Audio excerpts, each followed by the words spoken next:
Hey, hi guys. We are back with one more video.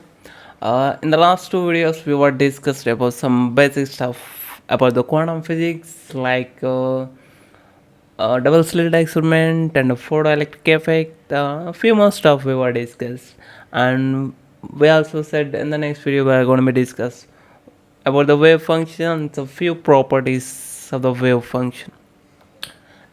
Let's go into this video now. We are going to be discuss about the wave function and some properties which are more effective, more useful, and more important. We will discuss the stuff. Okay, right.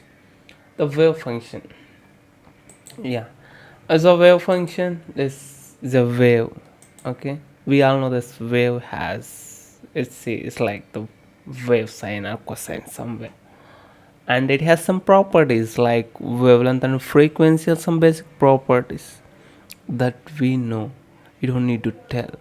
You guys are thinking, okay, it's a fine. We all know this electrons is rotating in his orbits. Okay, those guys are rotating. Then it's rotating. It has some energy. According to de Broglie's equation, the energy of the electron is given by a equation equal to h bar w. Is a w we will call as the angular frequency. We will pronounce it as a w. Some people used to pronounce it in different ways, but I go with simple approach because we are simple. And this equation is telling this wave nature of the electron is because it has a frequency term, and we are representing the frequency, this energy. That's why the electron has a wave nature. And there's one more thing. When it's rotating in this orbit, it has some momentum. The momentum of the electron will get through the P equal to h bar k. And here h bar equal to h by 2 phi. It's a Planck's constant, and k equal to 2 phi by lambda. Wave number we can call it. This equation is completely telling about the particle nature of the electron.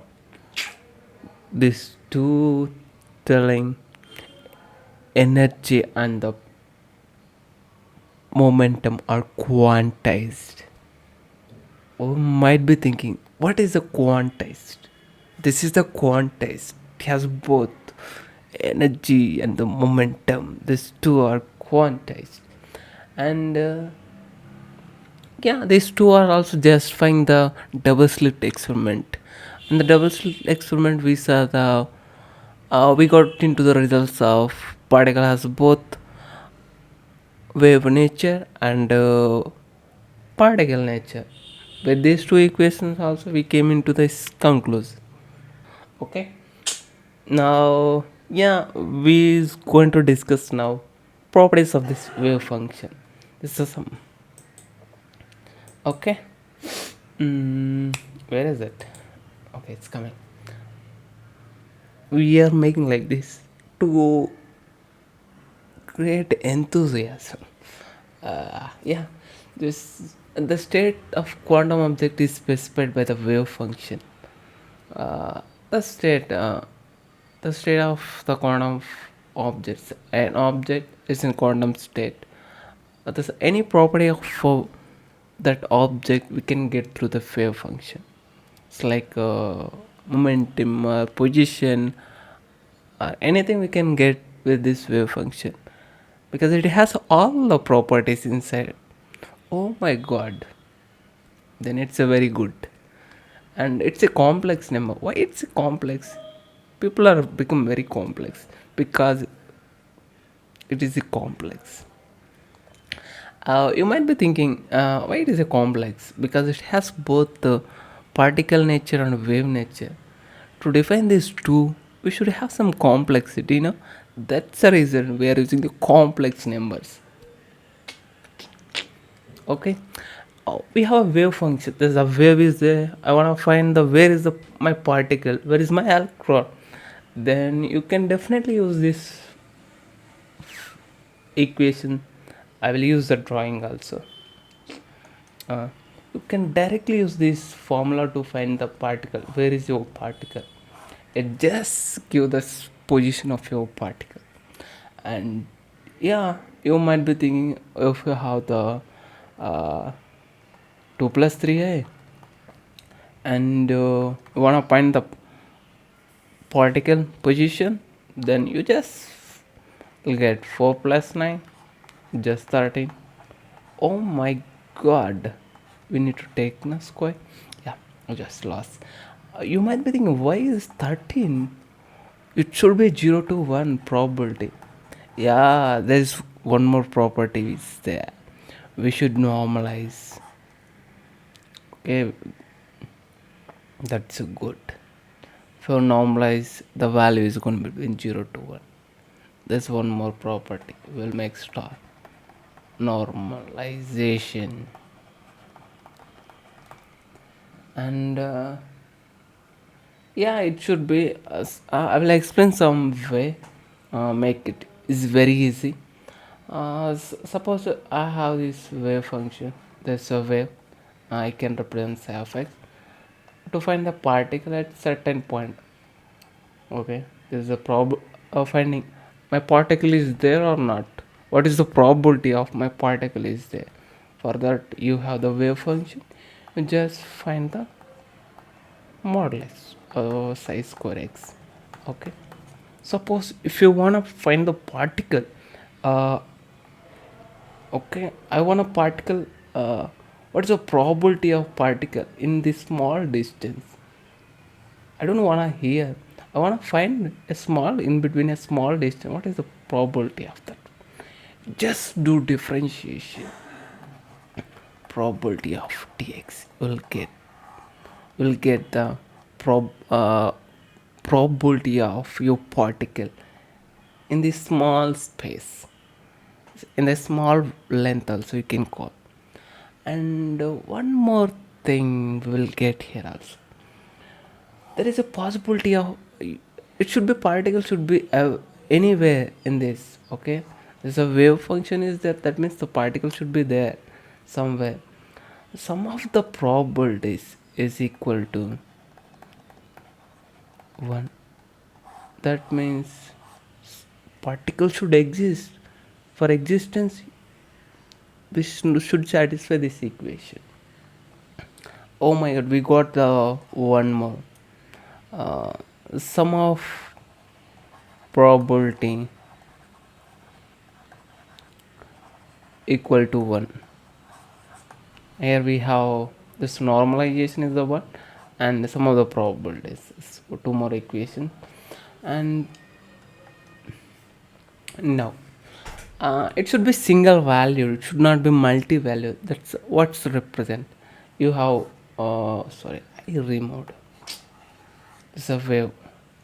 I just draw. Okay, my drawing is not very good. You should be okay, I think. And it should not be multi-valued like this. See, it has at this point we have two values, this and this. How you can find this? You should not, it should not like this. It should be single valued. This is a valid case, this is not valid.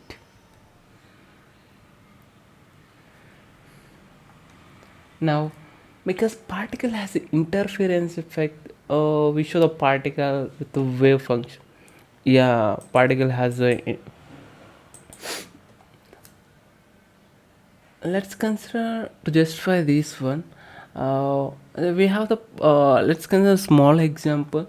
So our equation, the function wave function is just considered as a step function. It's not looking like a step, but a step function. The probability of the particle is this only. Here we can tell it's a certain position is certain. To find the momentum of this wave function, that means the momentum of the particle, you need to do the Fourier transformation. You know the Fourier transformation of the step, it's very large. Okay,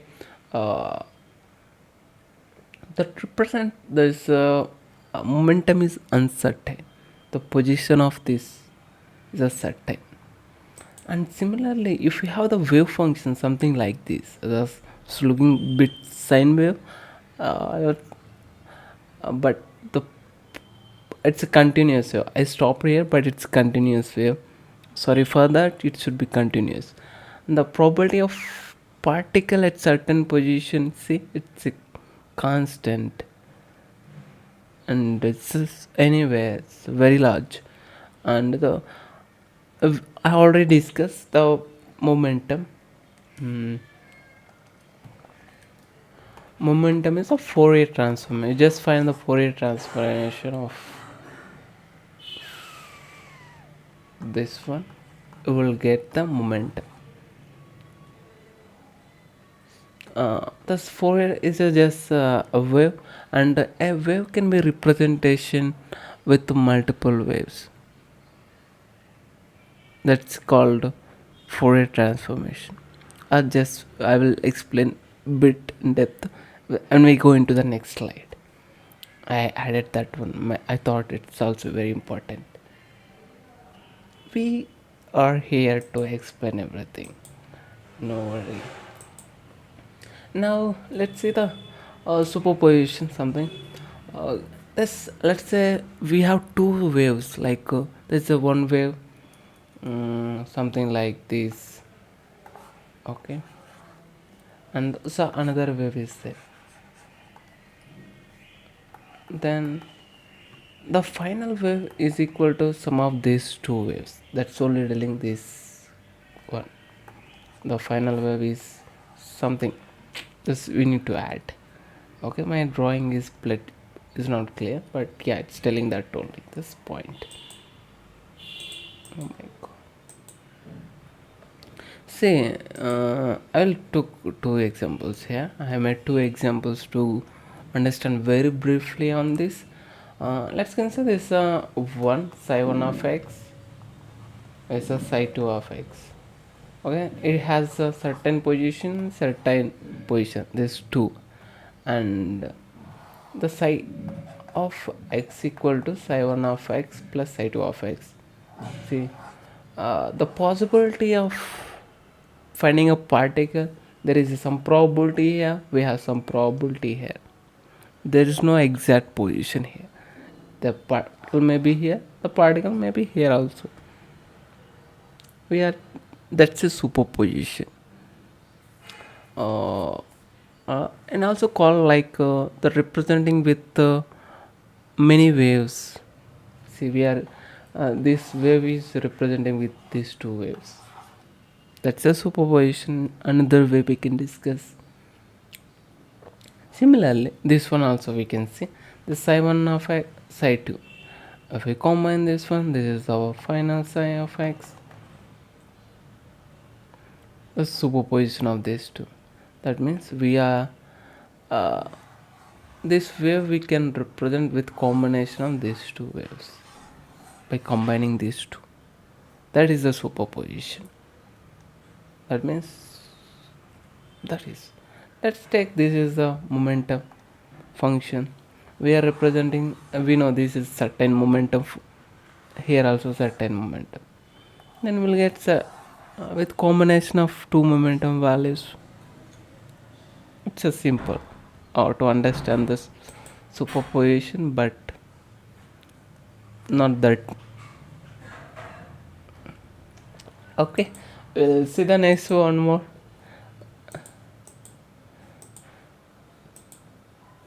And yeah, we just the probabilities. Finding a particle at any position, we are just getting the probabilities, and also in the superposition we are discussing about the size we can get into individual waves, like combining two or more waves, like either position waves or momentum wave functions. But to get the outcome of that one, you should like not like probability. Individual probability is not like same probability that we'll get in the okay. The probabilities are different. Finding a probability at the point that we can get we need to add these two wave functions, and overall we need to take the probabilities. Because of that we will get the interference effect here. Let's see how this gonna be work now. It's clearly telling psi square psi 1 of uh, square of x, and beta square psi 2 square of x, and alpha psi 1 of x, beta psi 2 of x.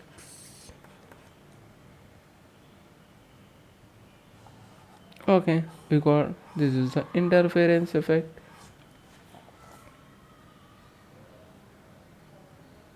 This is the interference effect. There is a difference. This is the normal probability. Because of that we will get interference effect. This is the thing. Now I just see one more few more things. There's one more slide only there.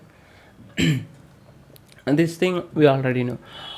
We already discussed about the superposition, and the superposition is similar way one of way we can tell as Fourier transformation. Like when you're building any wave function, we can combine with many waves. Like if you want any complex wave we can represent with simple waves, combination of simple waves.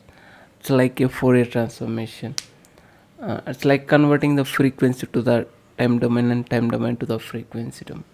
So that's I learned when I was studying signals, and that's pretty useful, I think. Yeah, this is all the properties which are very important for the quantum physics. In the next video we'll rock into the operators, like we already seen this momentum and the position. We will derive this, and also we saw the energy also. We'll derive these operators. We have the operators like momentum and the position operators, and energy operators. We are going to be derive these operators in the next video. I need to stop this recording.